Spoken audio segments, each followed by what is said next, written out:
in peace.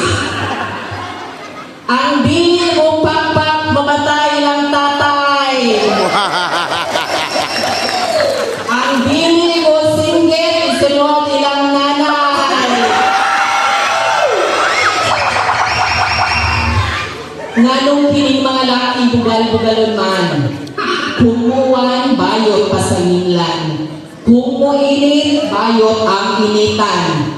Kung mawa ang limos sa minatyan, bayot ang kawatan. Gusto na, sakit na, tumboy na po'y pasanginlan. Wapa mga gamay, maong pakpaki kung inyong gamay.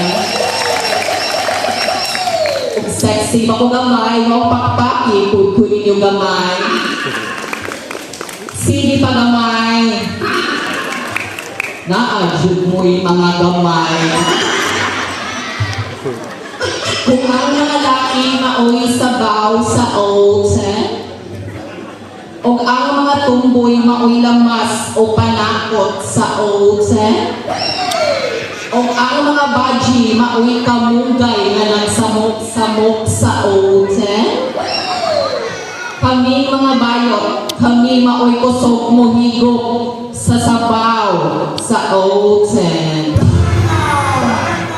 Good evening, ladies and gentlemen, especially to the board of judges. Standing here in front of you is a 24 years old sonner, hailing all the way from the province of Southern Leyte na nag-iiwan sa inyo ng isang simpleng kasabihan na mas maayo pa ang bayot na walang naong baji kaysa sa mga baji diha na walang naong bayot. Ingon sila, ingon mo, kami ko ng mga bayot ilan sang sa cross. Pwes, mahorog na lang iyong mga lansang.